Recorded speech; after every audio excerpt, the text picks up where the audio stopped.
thought it was time to bring back just a few of the most listened to episodes from the last 12 months, the Best Of series. And even if you've already heard an episode, you will have changed and grown, expanded your thinking since it was first released. And things you missed back then will catch your attention. And I know that's 100% true because it happens all the time for me with books and videos and podcasts. Anything I go back and dive into for a second or third or fourth time, there's mind-blowing the things that you missed the first time round. And we kicked off 6 weeks ago with episode 1, yep, the very first, where I share my story that I kept secret for 20 plus years and the thing that held everything I did or tried hostage. So make sure if you haven't listened to that one that you actually go back and have a listen to it. So you're here because something in your life or your business just isn't working for you. Maybe you're in survival mode, just barely getting by, living paycheck to paycheck. Maybe you're in a job or a career or a business that's leaving you on empty, depleted, uninspired, just not generating the revenue that you know is possible. Or maybe you're just starting out a new exciting thing and you've already discovered that you're struggling to move forward. Well, I've got your back, guys. If you are a brand new listener or one of our longtime fans, we're excited to have you here.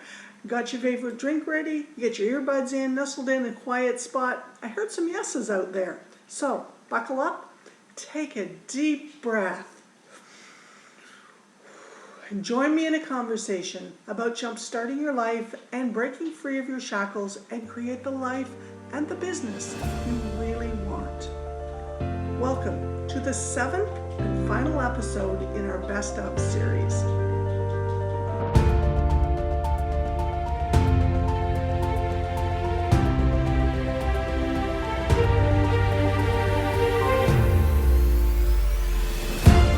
You're listening to the Unshackle Your Life podcast with Debbie Colburn, and each week we talk all things money, business, personal growth, and we dive deep, exploring the hundreds of things that shackle us unconsciously from our own true potential.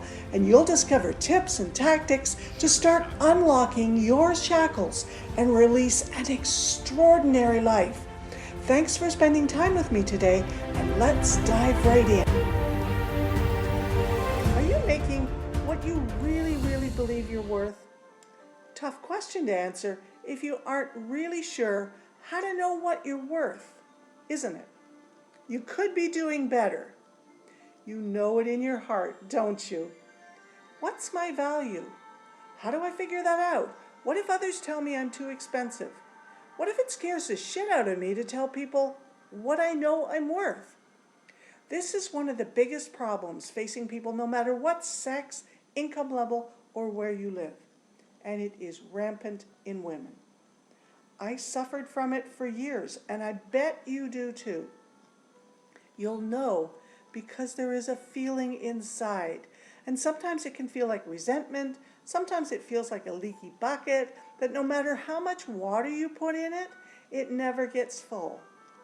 And sometimes it just feels icky.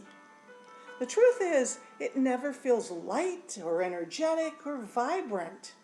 So why do we hang on to being an under-earner? Well, I think there's 4 reasons. The belief that you have to stay under a generational or a family income ceiling. In our family, 70K was that number. It was my dad's, it was mine, it's my sister's, my brother's, and recently I discovered it's actually my son's too. Now yours might be 50K, or it might be in the low or the mid or the high 6 figures, or even in the millions. But every single one of you is worth more. The industry we're in, that's the second one. Now just think about it. Look at the dog training and the dog grooming industries. The hourly rates haven't changed much in decades, and so many of those people are busting their asses hour after hour, and they're worth 4 and 5 times what they charge. And their personal income is barely breaking the poverty line. I know, I was one of them, and I resented every single minute of it. your individual beliefs about money, aka your money blocks. We all have them no matter how much we make, whether you're making 12K or 85K or 250K a year or more, anything, any number. Some subconscious money thinking that you are not aware of. And it scares the shit out of us. We're doing okay. Ever caught yourself saying that? Or, we're getting by. Our comfort zone is not so uncomfortable as to self-propel us to shake things up in our lives. Oh my God, I don't want to rock the boat. My husband or my wife would kill me if I screwed their system up. It'll get better. Everybody else is in the same position. No, they're not. Not everybody. So I hear your question. How do I know if I'm an under-earner? Well, let me ask you a few questions first and see if you recognize yourself. Do the needs of others come first most often in your life? Have you ever thought, I'm proud of my ability to make do with very little out of necessity? Do you not raise your prices or ask for a raise? Or you can't even remember the last time you did those things? Do you sabotage yourself by changing jobs frequently, apply for jobs that you're way overqualified for, create drama at work, eat or spend when you're bored or stressed? Do you barter instead of asking to be paid for what you've done, or work hours on a project or a job and then underbill for them? Do you feel stress and worry around money regularly? I wonder what you're thinking. Well, if you answered even one of those with a yes, then you are likely an under-earner. So just to be clear on what under-earning really is, Barbara Stanny says it is, and if you don't know who Barbara Stanny is, she's the daughter of the co-founder of H&R Block, the tax preparer. She says it is earning less than your potential, despite the need or the desire to do otherwise. And she also says that it is not the same as voluntary simplicity, what some might call minimalism, a conscious choice to live with less to create a simpler and a saner life. Now, I'm a minimalist by choice. And I was also a chronic under-earner. I was addicted to my story from number 2. I was very, very proud of it, of my bounce-back ability. I still am. But I'm not an under-earner anymore. Under-earning affects you negatively in so many different ways, yet we become complacent to our situation. We get stuck. We stop thinking bigger. We keep listening to people who tell us how well we're doing, yet we know there is so much more in us, so much more potential. That's what we do. That's what I do. I help you find that potential and live into it, no matter where you are in your life.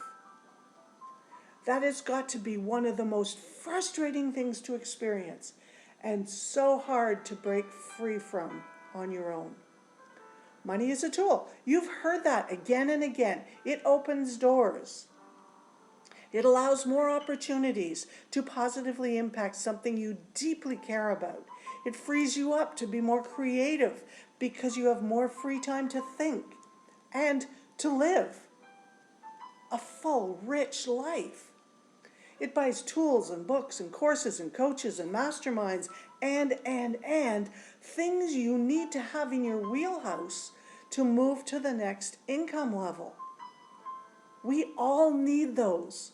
And I know some of you are thinking it's greedy to want more, to get it simply for those big material things. I get that.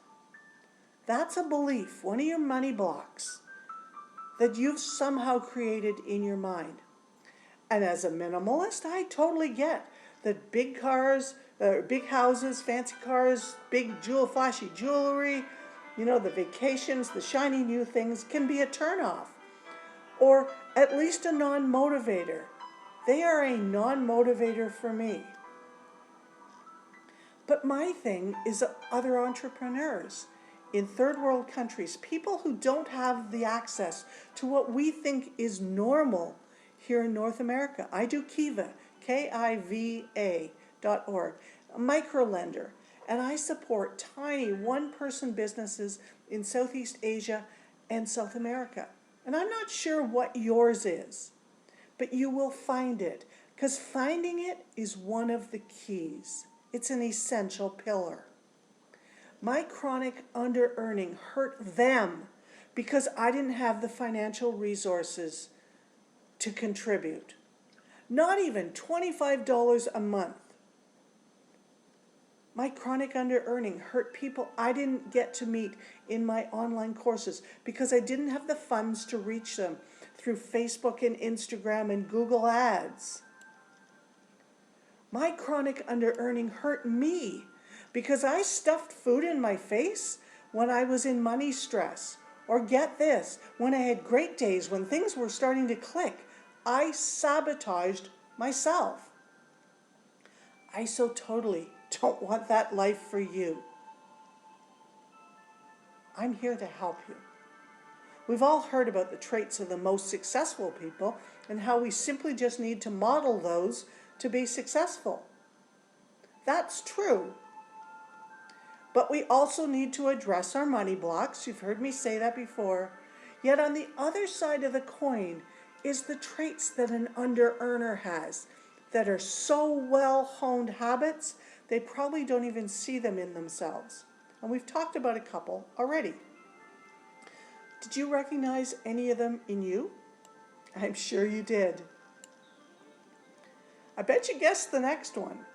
They feel stuck, out of control, and they defend their situation passionately. Then they try to out-excuse and deflect the reality. And yes, I know this next one, the second one, is right on the tip of your tongue. That's right. It's everybody else's fault. And we're just waiting for that proverbial knight in shining armor to ride in and save our bank accounts or our credit card payments, that minimum payment, right? Or the overdue payment on our loan. That shining knight was my family, my mom specifically, my enabler.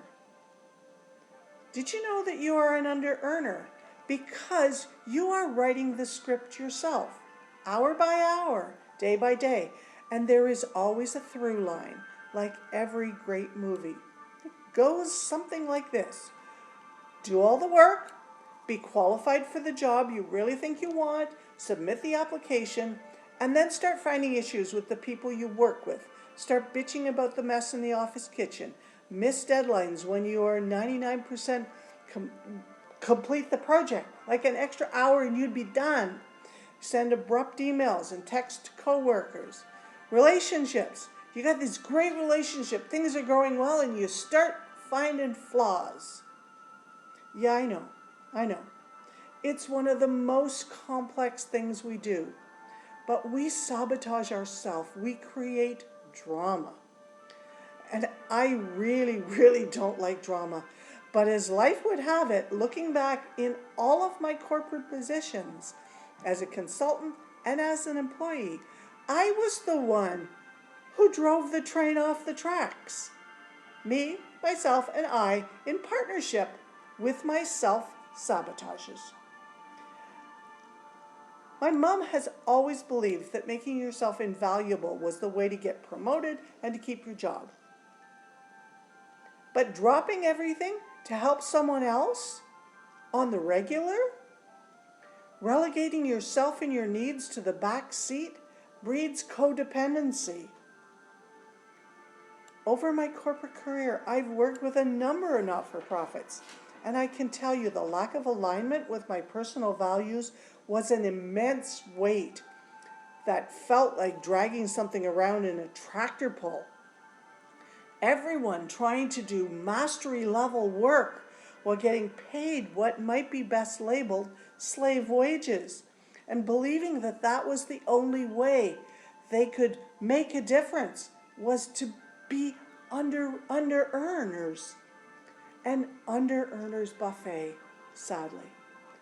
There is no better phrase to describe one of the strongest characteristics in an under earner than paycheck to paycheck, crisis to crisis. And this is what I call addiction to survival mode. And it sucks big time. Regardless of how much your family income is, like any addiction, it can happen at any income level. When you are trying to survive, you miss out on life literally. You miss the moments that matter. You're not present. You're on autopilot. You're so hung up and preoccupied with trying to make the rent or to get the money in for something to pay a bill, or hope that a check doesn't bounce. Yeah, if you still write checks, or whatever.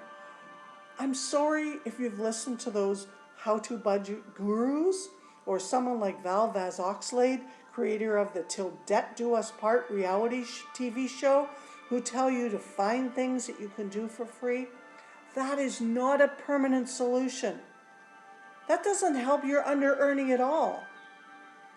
All it does is remind you how limited your under-earnings reach actually is, and that it can't be stretched at all. One pull and it breaks. You can't enjoy dinner out. You can't order the things you'd really love to taste, to eat, to savor. You're always looking for the cheapest item on the menu. That's where your eyes go first. I know, I've been there. Even in McDonald's, if that happens to be your limit this quarter, you can always up level. You can't even afford to take a sick day, even if you're desperately sick. Can anybody relate to that? The fundamental flaw that was revealed by the COVID pandemic was the lack of paid sick days in most companies. The need to choose me, my wife or husband, or the kids. Who gets to stay home when they're sick? Rarely you. You desperately need vacation days when you're sick. So when you really, really, really need a vacation, there's nothing left. Millions of people suffered because of this. But the reality is they suffered because they were chronic under-earners. I'm not saying that everybody can fix being an under-earner. Some people just simply won't accept it. And they won't even take the first few steps and keep trying. So I had a little rant about the budget and debt gurus, but I'll listen to me carefully. If you don't know exactly what you have today in every little place, bank accounts, wallet, gift cards, PayPal or Apple Pay accounts, investments, crypto, jar on the counter, if you don't know exactly how much you owe to everyone, credit cards, loans, mortgage, IOUs to friends, paid, unpaid bills, bank overdrafts, taxes, insurance. If you don't know collection agencies, if you don't know exactly what expenses and bills you have coming in every single month for the next 6 months at a minimum, and if you don't know exactly what the minimum income that you have coming in and when it's coming in, for the next 3 to 6 months, every single penny, the minimum, then you're in avoidance. You are an ostrich that has their head stuck so far buried into the sand, you can't even hear a footstep on the sand. You are screwing yourself. And there are a couple more, but here's what I want you to hear. All of these are your fear talking. Your what ifs. I've been there. I've told several people in my decade of poverty, I don't give a crap about my credit score. I've had days and weeks and even years where even as a professional accountant, I simply couldn't bring myself to look at this. Just kept it as a ballpark figure in my head. You can imagine how well that worked for me, right? When I did it, I almost blew my mind up. I was scared to admit that I was screwed. That as a well-paid accountant, at least that's what my beliefs were telling me. And I danced on the edge of bankruptcy during that decade of poverty, at least twice. But the one thing that I was courageous about was that I could figure this money thing out. And I could dig myself out and keep myself out and keep growing my money and my impact. And that I could do it in a way that it would positively impact my 2 children and my grandchildren so that they don't mirror my poor life decisions. The question is now, what are you going to do? Can you honestly answer the question, am I an under-earner? And if the answer is yes, the question is now, what are you going to do to change that? Here's a hint. Take inventory. So we're here. The end. Time for the question I ask everyone at the end of each episode. Take your time and give it some thought. What is the worst thing that could happen if you unlock just one of your shackles today? Hey guys, if you found this podcast helpful and think it could help someone else, please send them the link. It's in the show notes. And then drop a review in wherever you're listening. And then come on back and hang with us some more. Let us help you keep moving forward. We're simple to find on the interwebs. MS Debbie Colburn, that's MS Debbie with an IE, Colburn with an OUR squished between the B and the N on Instagram, LinkedIn, Facebook, and yes, on our website. See y'all next episode.